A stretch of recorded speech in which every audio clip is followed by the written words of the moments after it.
오늘 여러분과 함께 은혜 받을 말씀은 열왕기상 19장에 있는 말씀인데 엘리사의 사명.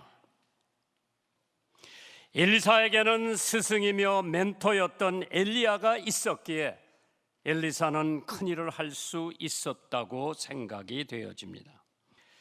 엘리사는 엘리야의 명성을 이미 알고 있었을 겁니다. 무슨 명성이냐? 그 당시에 아합이라고 하는 임금이 있었고 그 부인은 이세벨이라고 하는 여자가 있었는데, 하나님을 믿는 선지자라면 이를 갈 정도로 증오를 했습니다. 하루는 시합이 벌어졌어. 여호와 하나님이 진짜인지, 너희가 섬기는 바알이 진짜 하나님인지 한번 시합을 해보자. 위험한 시합이죠. 희생물 2마리를 잡아서 너희 제단에 쌓고 너희 하나님 앞에 불러서 하늘에서 불이 내려와서 그 제물을 완전히 소각하는 거 하고, 나도 짐승 1마리를, 지금 엘리야가 한 얘기죠, 하나 갖다 놓고 하나님 앞에 기도해가지고 제물을 불사르는 일인데, 저쪽에는 선지자 450명, 아세라를 섬기는 선지자 400명 다 불러다 놓고 가멜산에서 시합이 벌어졌어. 여기는 한 사람, 엘리야 선지자 한 사람이에요. 그래서 자기네들이 나무를 갖다 놓고 희생물 각을 떠서 이제 기도를 하기 시작한 거예요. 너희가 숫자가 많으니까 너희가 먼저 기도를 해라. 그래서 이 450명의 선지자들이 열심히 기도를 합니다. 한나절 기도했는데 아무 반응이 없어요. 그러니까 참 엘리사가 멋있는 사람이요, 야, 너희 하나님이 주무시나 보다, 더 소리를 내서 한번 깨워서 기도를 해봐라. 이 사람들이 자애를 하면서 열심히 기도했는데 거의 해질 무렵에 아무 반응이 없었어요. 야, 이제 너희는 그만하고 내가 섬기는 여호와 하나님 앞에 한번 기도해 볼게. 기도하기 전에 사람을 시켜서 커다란 통에다가 물 4통을 갖다가 그 예물 있는데 또랑을 파고 거기다 놓으라고 그랬어. 다 거기다 부어놓고 엘리야가 기도합니다. 한 60마디 기도했을 거예요. 길게 안 했어요. 하나님이 진짜 여호와 하나님인 것을 이 백성들에게 보여달라고 기도하니까 하늘에서 불이 떨어져 가지고 거기 있는 물을 다 핥았다고 그랬어. 그리고 번제물을 다 소각시켰어요. 그러니까 450명의 선지자들이 도망가려고 그러니까 한 놈도 도망가지 못하게 다 잡아 죽이라고 그랬어. 다 죽었어. 승리는 엘리야 선지자, 여호와 하나님이 이스라엘의 진짜 하나님인 것이 거기서 나타났죠. 이러한 것을 듣고 보고 느꼈던 엘리사가 엘리야를 따르지 않을 수가 없죠. 오늘 나오는 스토리예요. 엘리야가 가서 떠나 사밧의 아들 엘리사를 만나니 저가 12결이 소로 앞에서 밭을 갈고 있었죠. 여기서 만나는 장면, 사람이 누구를 만나느냐에 있어서 그 사람의 인생이 좌우되는 거예요.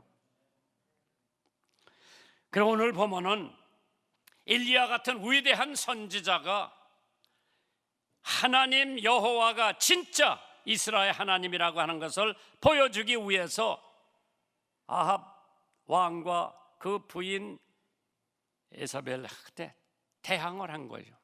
그래서 입증을 한 거예요. 증거를 한 거예요. 그 외에도 요단 그리시 시냇가에 그가 숨어서 아침 저녁으로 떡과 고기를 까마귀가 물어다 주면서 로뎀나무 밑에서 엘리야 선지자가 하나님 앞에 나 죽여달라고 그랬어요.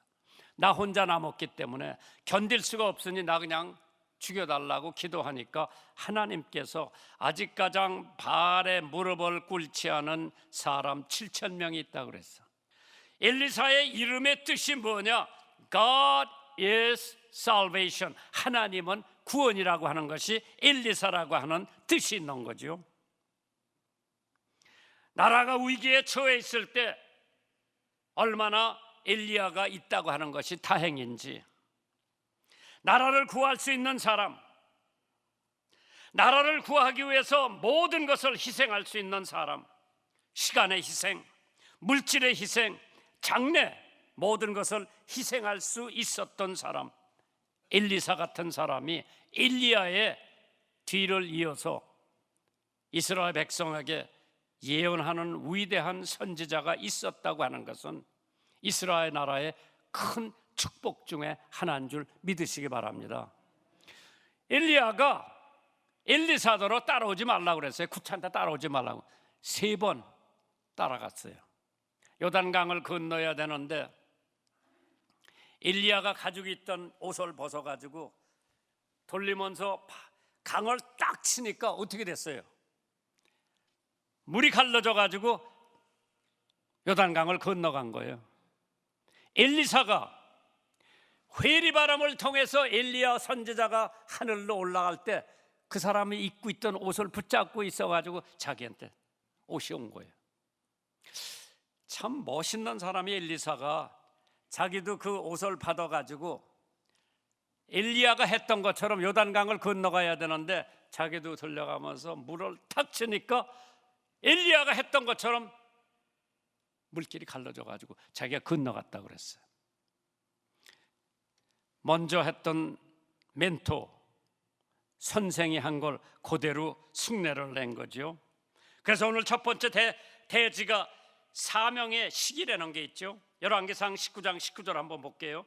엘리야가 거기서 떠나 사밧의 아들 엘리사를 만나니 저가 12결이 소를 앞에 세우고 밭을 가는데 자기는 12째 결의와 함께 있더라. 엘리야가 그리로 건너가서 겉옷을 그의 위에 던졌다고 그랬죠. 일하는 사람들에게 하나님께서 사명을 주십니다. 놀고 게으른 사람한테 사명을 주는 것이 아니라 항상 자기 맡은 책임의 일을 열심히 하는 사람에게 하나님께서 또 큰 사명을 주시고 일거리를 주시고, 하나님은 게으른 사람한테 절대 사명을 안 주십니다. 부지런한 사람, 성실한 사람한테. 로마서 12장 8절에 혹 권위하는 자면 권위하는 일로, 구제하는 자는 성실함으로, 다스리는 자는 부지런함으로, 긍휼을 베푸는 자는 즐거움으로 하라고 그랬어요.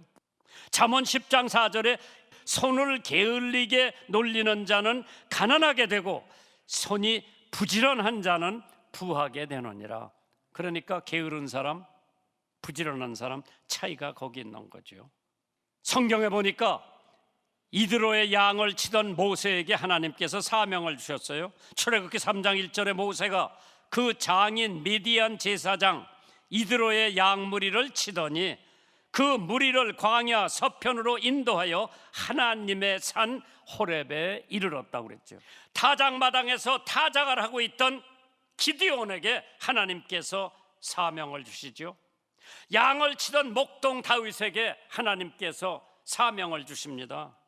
아모스 선지자지요, 목자입니다. 뽕나무를 배양하는 중 하나님께 사명을 받습니다. 신약에도 마찬가지죠. 베드로, 요한, 야곱 업으로서 열심히 고기를 잡다가 예수님을 만난 거죠. 마태, 세금을 걷어들이는 장소에서 예수님이 마태를 부릅니다. 세상 보기에 천한 농부, 천한 어부, 밭 가는 사람, 하나님께서 들어 쓰시기 위해서 그들에게 사명을 주십니다. 선지학교, 신학대학, 서울대학, 하버드 대학이 아닌 농촌대학에서 하나님께서 사람들을 불러내시죠. 작은 것을 사용하시는 하나님, 하나님께서는 세상의 미련한 것들을 택하사 지혜 있는 자들을 부끄럽게 하려 하시고 세상의 약한 것들을 택하사 강한 것들을 부끄럽게 하신다고 했죠. 모세의 지팡이 보잘것없지요. 바로 왕을 대결할 수 있는 무기로 사용합니다. 과부의 동전 둘, 제자들을 교훈시키는데 하나님께서 사용하셨죠. 다윗의 풀매 조그만 돌, 이거 가지고 고리앗 장수를 물리치고 이스라엘 백성들을 승리로 이끌었습니다. 잔반년 부엌 식당 속에서 철로역정이라고 하는 위대한 책을 쓸 수가 있었죠. 술주정뱅이였던 김익두를 대한민국의 위대한 부흥사로 제주도에 선교를 한 목사님이죠. 사명받는 방법이 있습니다. 엘리야가 그리로서 건너가서 자기의 겉옷을 던졌다고 그랬어요. 사무엘상 19장 19절이죠. 엘리사가 거기서 떠나 사밧의 아들 엘리사를 만나니 저가 12결이 소를 앞세우고 밭을 가는데 자기는 12째 결의와 함께 있더라. 엘리야가 그리로 건너가서 겉옷을 그 위에 던졌다고 그랬어요. 성경에는 상징적인 근거가 많이 있습니다. 어떤 때는 아들로 입적하는 상징, 선지 사역의 책임을 위임하는 상징, 갑절에 성령을 내려달라고 하는 엘리사가 엘리야에게 부탁하는 말씀이 열왕기하 2장 9절에 나옵니다. 엘리야가 이렇게 물어봐요. 내가 네게 어떻게 할 것을 구하라. 엘리사가 가로되 당신의 영감이 갑절이나 내게 있기를 구하나이다. 엘리야가 가지고 있던 갑절 두 곱의 영역, 성령 나에게 달라고 그랬어요. 엘리사가 엘리야에게 갑절의 성령 역사를 달라고 그랬는데 내가 엘리사였다고 할 것 같으면 갑절 아니라 나는 10배 달라고 그랬을 거예요. 얼마나 좋은 기회예요. 회류 바람을 통해서 이 사람은 하늘로 올라갑니다. 당신이 가지고 있는 그 모든 영역의 10배, 20배, 30배를 저한테 주시옵소서. 갑절 달라고 그래서 하나님께서 허락하시고 갑절을 줬어요. 그 중에 엘리사가 베푼 은혜 중에 아람의 군대 장관이 있어서 그 사람 이름이 나만이요. 이거 사실 영화로 만들면 소재가 엄청 좋은 건데 군대 장관이라고 그래서 그러니까 국방장관 이상이에요. 이 사람이 가장 그때의 강대국의 국방장관이에요. 그때 유대나 이스라엘 같은 건 자기 눈 안에도 없는데 거기 점령해가지고 성경에 보니까 여자아이, 계집이라고 나와서 여자아이 하나를 데리고 와서 몸종으로 심부름꾼으로 자기 아내한테 심부름하라고. 근데 이 나만 장군이 무슨 병이 걸렸어요? 문둥병이 걸렸어요. 그런데 그 어린 소녀 포로로 잡아온 아이가 자기 주모한테 그 장군 마나님한테 우리 주인님이 우리나라에 선지자가 있는데 그 양반한테 가면 이 병을 고칠 수가 있을 텐데 그래 부인이 자기 남편한테 얘가 그러는데 당신 그 나라에 가서 선지자를 만나고 오면 그 병을 고친대. 한번 해봐. 임금님을 찾아갑니다. 아람 왕이 편지를 씁니다. 누구한테? 이스라엘 왕에게, 유대 왕에게 편지를 씁니다. 우리 군대 장관이 당신을 찾아갈 텐데 그 사람이 앓고 있는 병을 고쳐달라고 편지를 써서 나만 장군에게 주면서 이거 가지고 가봐라. 임금을 찾아갔죠. 임금이 내가 어떻게 문둥병을 고치느냐, 이거는 나를 엿보고 우리나라를 침공하기 위한 하나의 작전이라고 생각을 하고 고민을 하고 있었을 때에 엘리사가 임금을 만납니다. 왜 그렇게 고민을 하고 계십니까? 이런 편지를 받았다. 걱정 마세요. 그 사람 나한테 보내세요. 나만 장군이 자기 병 고치기 위해서 엘리사 선지자를 찾아갑니다. 엘리사가 문에도 들여오지 마, 바깥에 있으라고 그랬어요. 게하시라고 하는 종을 보내죠. 요단강에 가서 7번 물속에 들어갔다 나오라고 그랬어요. 나만 장군이 화가 난 거예요. 우리나라 강은 요단강보다 더 깨끗한데 내가 여기 목욕을 하려면은 우리나라 강에 가서 해야지 왜 여기 흙탕물에 가서 하느냐. 그래고 화가 나가지고 돌아가서 보복하려고 지금 잔뜩 마음을 먹고 있는데 그래도 그 전속 부관이 속론심 잡고 한번 해보고 만약 안 되면 그때 보복을 하세요. 말 안 들어? 갈라 그래. 애걸복걸합니다. 여기까지 왔으니까 한번 해보고 안 되면 그때 가서 보복을 하세요. 네 말도 맞다. 말마차를 돌려가지고 요단강에 가서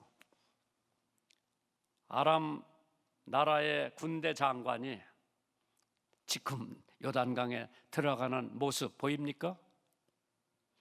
한 번 그대로 있어, 두 번 그대로 있어, 세 번, 네 번, 다섯 번, 여섯 번 들어갔는데도 그대로 있어. 7번 들어갔다 나오니까 살결이 어린아이 살결과 같다고 했어요. 다 난 거야. 그래서 다시 엘리사를 찾아가서 선물을 주려고 그랬어요. 그때 은도 가져갔고 금도 가져갔고 그 옷 10벌을 가져갔다고 그랬어. 갖다가 주려고 그러니까 엘리사 안 받았어요. 멋있는 사람이야. 안 받았어. 게하시라고 하는 종이 생각해보니까 이게 억울하거든. 좀 선물로 가져왔는데 뭐 받지? 안 받아. 돌아가는데 엘리사가 안 받으니까 게하시가 쫓아갔어. 우리 주인한테 신학생 2사람이, 선지자 학생 2사람이 왔는데 입을 것이 없으니까 옷 2벌하고 은 1덩어리만 달라고 그러니까 은 2덩어리, 옷도 2벌. 그래가지고 자기 종, 그 군대 장관의 종들한테 지워가지고 게하시를 따라가라 그래서 한참 따라가다가 이 둘을 보내고 게하시가 그걸 숨겨뒀어요. 그리고 엘리사한테 나타난 거예요. 엘리사가 어디 갔다 왔어? 모르고 물어본 게 아니라 이미 하나님의 종으로서 알고 그 받은 걸 알거든. 어디 갔다 왔어? 이렇게 아무 데도 안 갔다 왔어요. 거짓말한 거예요. 하나님께서 분명히 그걸 안 받아도 다른 방법으로 축복을 해 주실 텐데 게하시라고 하는 종을 그거를 못 기다려가지고 탐나가지고 그걸 갖다가 숨겨놓고 엘리사한테 나타났어. 어디 갔다 왔어? 아무 데도 안 갔다 왔습니다. 남한에 가지고 있던 문둥병이 게하시에게 옮겨진 것이 성경에 나옵니다. 확실한 사명 우리가 알아야 돼요. 엘리야의 사명, 엘리사의 사명 확실했어요. 하나님이 무엇을 하시라고 하는 그 사명이 확실했습니다. 그 확실한 사명을 가지고 하나님의 일을 하면 선지 예언의 사역을 계승할 뚜렷한 사명을 갖게 되죠. 잘 들어보세요. 오늘 여러분들이 하나님께서 받은 사명이 뭐예요? 전체가 다 전도하라고 하는 사명은 받은 거예요. 그런데 전도 안 하거든. 이거는 뭐 내 가지고 있는 직장과 아무 상관없이 예수 믿는 하나님의 성도면은 우리는 전도해야 할 사명이 있고 하나님을 섬겨야 할 사명이 있고 하나님 앞에 11조를 드려야 할 사명을 주셨어요. 이게 하나님의 사명이에요. 19세기의 대부흥사 드와일 에얼 물이라고 하는 사람이 부흥 집회에서 미시간 호수에서 클리블랜드로 가는 배, 캄캄한 밤, 별 하나 반짝거리지 않는 밤에 항해를 하다가 갈 수 있겠냐? 예, 있습니다. 거기 등대만 있으면 갈 수 있습니다. 폭풍, 바람, 비, 등대에 불이 꺼진 거예요. 그래가지고 배가 돌에 부딪혀가지고 파산돼가지고 사람이 다 죽었어요. 그 얘기를 하면서 무리가 그날 형제들이여 주님은 위대한 등대이십니다. 우리 성도들은 작은 등대가 되어 우리가 있는 곳에서 그리스도의 불빛을 발하여 빛을 찾는 어두운 생명들을 하나님께로 인도해야 합니다 하고 호소를 합니다. 그 호소의 은혜를 받은 필립 블레스라고 하는 사람이 작시 작곡을 하나 합니다.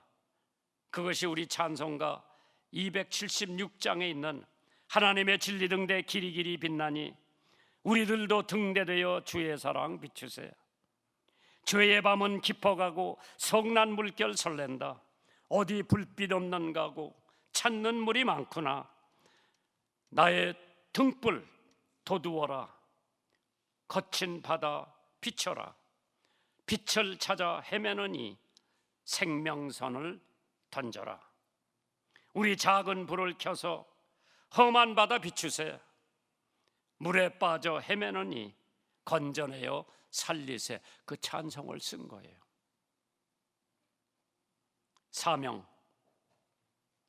사명 받은 사람은 그 사명을 이해할 때에 하나님께서 함께 하시고 생각하지 않은 위대한 기적을 베풀어 주시는 줄 믿습니다. 사명의 결과가 뭡니까? 열왕기상 19장 20절에 나옵니다. 저가 소를 버리고 엘리야에게로 달려가서 이르되 청컨대 나로 내 부모가 입맞추게 하소서. 그리한 후에 내가 당신을 따르리다. 엘리야가 저에게 이르되 돌아가라. 내가 내게 어떻게 행하였느냐 하리라. 부모에게 입맞추고 따라온다고 그랬어요. 평상시에 엘리사는 효도했던 사람이요. 가서 입만 맞추면 돼요. 인사만 하면 돼요. 그리고 엘리야를 따라가고 자기 소를 거기다 버린다고 그랬죠. 자기가 소를 버리고 엘리야를 따라간다. 예수 믿을 때가 언젠가? 즉시 응답을 했죠. 자기 소를 버리고 엘리야에게 달려갔다고 그랬어요. 예수 믿을 때가 언젠가? 성경 다 읽고 난 다음에 믿는 게 아니라 기회가 되면 그때 믿고 성경은 계속해서 읽으면 돼요. 학업을 마친 다음에 예수 믿는 게 아니고, 부모님들이 돌아가신 다음에 믿는 게 아니고, 애들 다 키워난 다음에 예수 믿는 게 아니고, 더 좋은 기회를 보는 것이 아니라 지금 자기 소도 버리고 엘리야를 따라갔죠. 이게 무슨 뜻이냐? 옛 정을 끊었다는 뜻이죠. 옛 정 그대로 가지고 예수 못 믿어요. 술 친구들 다 끊어야 돼. 도박 친구들 다 끊어야 돼. 예수 믿고 못하러 그거 붙들고 있어요. 재산도 끊어야 돼요. 안락한 것도 끊어야 되지. 장래 출세도 끊고 버릴 거 버리고 오직 하나님 한 분 가지고 만족해요. 마태복음 4장 20절에 제자들이 예수님 따라오기 전에 그물을 버리고 보드를 버리고 예수님 따라간 거예요. 마태복음 4장 22절을 보니까 부친도 버리고 아버지도 버리고 예수님 따라간 거예요. 너희가 곧 배와 부친을 버려두고 예수를 쫓으라고 그랬죠. 누가복음 14장 33절에 보면 자기 모든 소유를 다 버리지 않으면 나의 제자가 될 수 없다고 그랬죠. 부모님에 대한 책임, 즉 효도입니다. 나는 효도하는 자식이 망하는 법 못 봤어요. 효도하는 자녀들은 하나님께서 책임져 주시는 것 같아요.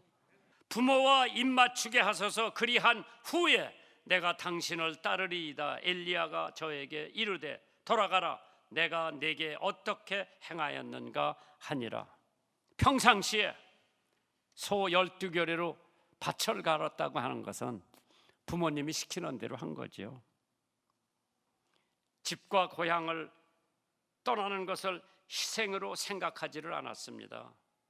영국의 유명한 크리켓 국가대표가 있었어요. 그 사람 이름이 C.T. 스타드, 찰스 T. 스타드라고 하는 사람이 그거 다 내려놓고 영국의 대표 크리켓 선수라 그러면 최고 인기예요. 다 내려놓고 중국에 선교사로 갔어요. 다시 돌아와서 아프리카에 선교사로 가서 20년 동안 가족을 한 번 만나보지도 않고 아프리카에서 세상 떠났어요. C.T. 스타드, 유명한 선교사입니다. 그가 두고 간 가방 아직 가장 선반에 가지런히 정리되어 있다고 합니다. 이러한 순교의 피가 있었기에 세계 곳곳에서 그리스도의 복음이 전해진 것입니다. 순교의 피를 기억하면서 선교에 힘쓰며 때를 얻든지 못 얻든지 복음을 힘써 전하는 복된 성도가 되기를 바랍니다.